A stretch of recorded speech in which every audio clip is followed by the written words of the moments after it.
Gods Meltdown, and I'm joined by Sam Spade from the Midnight Devils and Sniper from the Midnight Devils. It's great to be chatting to you this evening. Can you tell us what you're currently doing and why? Yeah, absolutely. It's awesome to be talking to you, especially being that we're out on the road right now. Finally, after about a year of sitting around due to the pandemic, we are finally heading to Chicago to begin recording our sophomore album.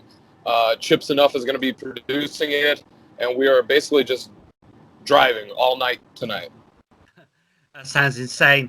Okay, then. So anyone new to your band here in the UK, how would you describe your band's sound to people, and who? Yeah, we're a glam rock party band. We play boogie woogie style, just in your face, down and dirty rock and roll. It's lipstick covered, glitter smeared. It's basically an over the top rock and roll party. It's like proper rock, screaming and kicking from the 80s up to the present day. Yeah. And you having Chips Enough helping you. Yeah. How much of an influence is Enough and bands like Poison, etc. to your sound? Oh, huge. Chips Enough has taken us out on a bunch of shows. We've done a bunch of shows with those guys, and being able to, say Chip's our friend and just learn from what that band does. We watch how they succeed, how they put on shows, how they treat their fans, how they interact with everybody. You just pick up little tidbits along the way, and if it's been successful for this long, he must be doing something right. And that goes along with bands like Poison and Motley Crue and Whitesnake and all these cool, big guitar-driven rock and roll bands. It really is what we do and what we love to do. First and foremost, we're fans of that style of music, and then we kind of add in our own hyper glam style to it, and mix in some punk rock and some old school boogie woogie Elvis style, and it brings out. We just call it ass shaking music. That's what it is. It gets people's ass shaking. It is totally awesome, man. And I was brought up into metal and everything in the 80s, so I remember Poison, Motley Crue and everything first time around. Faster Pussycat, big Faster Pussycat fan actually. Yeah. So it was great to get a mail from you and to see your video for Pink Halo. It's really interesting and very non-PC, very non-politically correct. That's what my mom told me too. Yeah, she goes, you guys are doing drugs in the video, and I go, Mom, it's not drugs, it's glitter. It's a joke.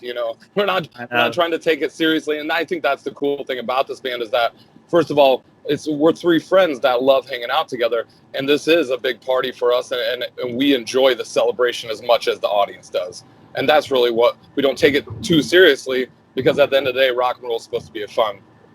Absolutely, mate. That's what I was saying. I mean, it's fun, and it's like a heart back to the old days when we didn't have all this political crap, Exactly. Politically correct bullshit. I hate it, mate. But do you ever get much grief from the politically correct brigade, or? Yeah, and especially where we're from in the Midwest, and being called the Midnight Devils and dressing in glam fashion, people think that. They hired a bunch of cross-dressers or drag queens, to which I think is really cool anyways. But there's also people that think we're devil worshippers or out to steal their children or anything like that. And we kind of welcome that publicity, because I think it's a cool thing. Kiss got it when they were big, and it turns around and we're getting it too. Yeah, mate, I remember it all. I remember all of the fucking advertised with Dee Snider going to court and all of that. I remember it. Yeah, and it's just good time rock and roll, which is how the world should be and how it should be, without ever having to answer to everyone. Oh, that's not right. That's not, get a sense of humor, man. Get a sense of humor. Yeah. Anyway, so we just stopped at a gas station here in the Midwest, and Sniper and I walked out into the gas station to get some dinner, and everybody looked at us like we were aliens. But that's pretty new. I think we get used to that after a while.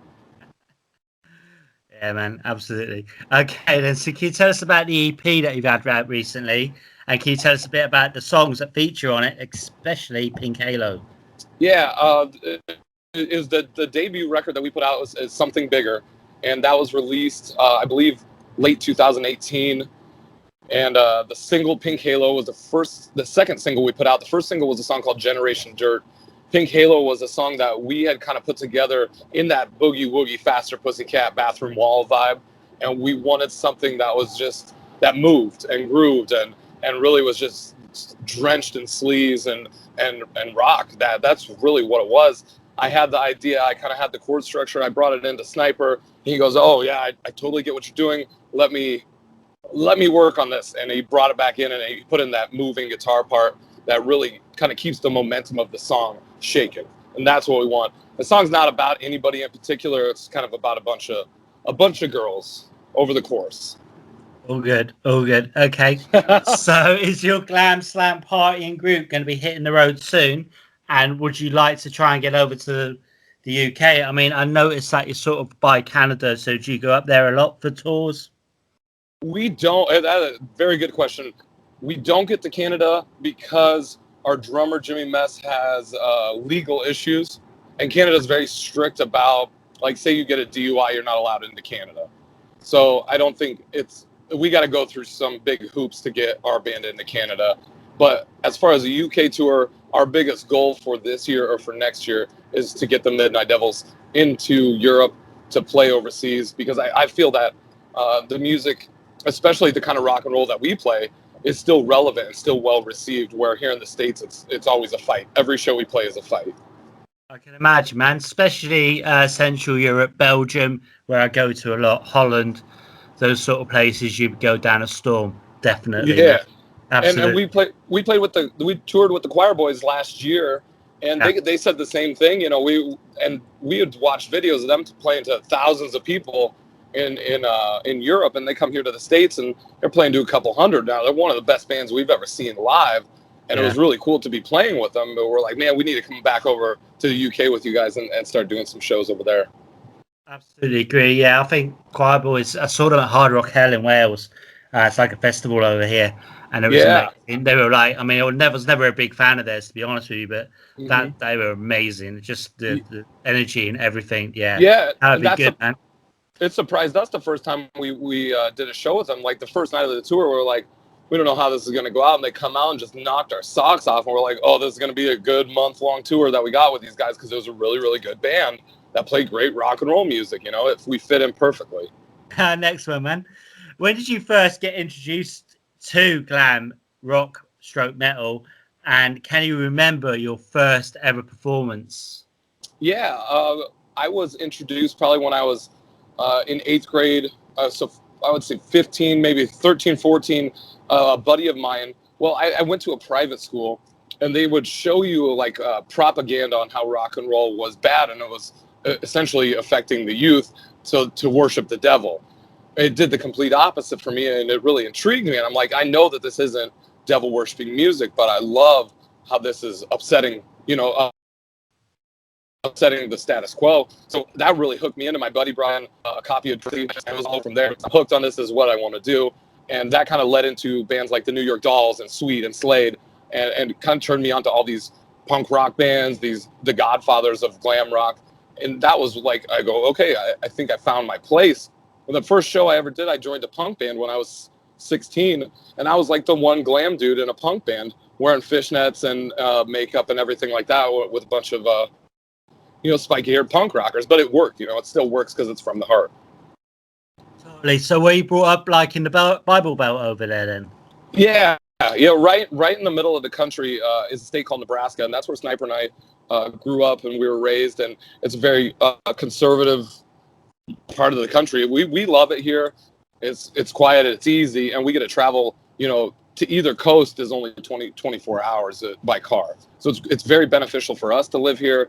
It's not on the side, like it's not on the wild side. That's the drawback. It's very like things close at 9:00, and there's not a lot to do except for on the weekends. But for us, it works. Right. So have you never fancied like getting to Los Angeles, down on the Sunset Strip and all of that sort of stuff? Yeah, we did. In, I would say, 2018, 2019, we had booked a tour and went all the way down and played the Viper Room in LA. Played just unbelievable, seeing the Midnight Devils on the marquee on the Sunset Strip. Played the Viper Room. There's all these old school glam rockers there, and we played this awesome show. Got done in full makeup, went down to the Rainbow and did the whole the whole thing, partied at the Rainbow all night until they kicked us out. It was really what it's all about. Totally, man. Totally. Okay, can you tell us what bands influenced you the most? I think I've already got that. Faster Pussycat Boys and Motley Crue. Am I right? Mm-hmm. Yeah, Kiss and AC/DC, but there were also, punk bands like the Ramones and the Clash and the Sex Pistols that really, were kind of a double-edged sword where we can kind of draw on those influences, down the nitty-gritty when it gets down to it. Cool. So where did the Midnight Devils name come from, and did you have any other names? We didn't. Sniper and I were in a like 80s hair metal cover band. All we did was covers, and we played 3 or 4 hours a night, and it was great. Like, we had a good time. We made a lot of money, but to a point we plateaued out, and it wasn't going anywhere. We could play in Nebraska and Iowa, and that was it. And we thought there's got to be something else down the road. We got to be our own bosses, our own managers. And we put together a band, or we released a record with that band called just Midnight Devils. And I told Sniper one day in the dressing room, I think we should put together a band called The Midnight Devils, like the Rolling Stones, the Who, and that was it. We just put the in front of it, and that was history. Excellent. Okay, next one then, we're going to go on to COVID just a little bit. If you were stuck in quarantine for a year with any musician, alive or dead, who would be with you? I've had this question before, and I'm going to answer this. No. I'm going to answer this. No, I'm going to answer this in a different way. It's like, what 3 famous people, including musicians, would you want to have dinner with? And I said, I think it'd be funny to have dinner with David Lee Roth, Will Ferrell, and Jack Black. I think that would be the funnest dinner you could ever have. Yeah, man, not much food would get eaten, I don't think. No. Okay, so can you finish this sentence for me? Everybody needs the Midnight Devils in their lives because we are rock hard. That's terrible. I don't know. Because we're glam as fuck. That's it. Excellent. All right. Where am I going to go to next one? Okay. So who would be your ultimate touring buddies? I think at this point, we were really trying. We were gunning for that Faster Pussycat tour before the virus hit. And I think that would be one of the bands that we would match well with. It's glam, it's rock and roll, it's boogie woogie. We're huge fans of Faster Pussycat. I believe doing a tour with them or LA Guns at this level would be like a dream come true. Obviously, there's like the heavyweights, Van Halen, Kiss, all those monster bands. But just anybody that kind of brings the circus and brings the wild and brings the energy that's still real and from the heart. That's really what we aspire to do shows with. Brilliant. Give me 4 words to describe you. The rock and roll princess. Excellent. So just 5 questions now. Okay. Yeah. So festival or small intimate gig? Festival. I love the party festivals. The parties after the festivals. Yeah, man. Pizza or beer? Pizza, definitely. Poison or Motley Crue? Poison. Glam metal or classic metal? Glam metal, definitely. The last one, Pink Halo or no Halo? Depends on who you're talking to. Depends on what her name is. Love it. Love that answer. Right, I want to thank you for your time. Sorry we couldn't do this the other day. I've been shit tied down at work. Oh, no, it's all right. Do you have any? Make sure you send us the album for review. That'd be really good. Make sure you do that. As soon as it's done, get it over to us by email, whatever. Do you have any final words for your fans and our... Sorry, start again. Do you have any final words for your fans and our listeners? I just thank you very much for taking the time to do this interview with me. Thank you to all the listeners and everybody out there. I think that we've been through hell and back this last year, and that rock and roll in general, music, the arts, everything is going to come back, and there's going to be a renaissance, and people are creating stuff right now, putting stuff out that they've been working on for a year. Just keep your eyes out. We're bringing the party. The wheels are already in motion, and if you see some dudes rolling around in pink lipstick and glitter, the Midnight Devils are in town. You're in for a good time.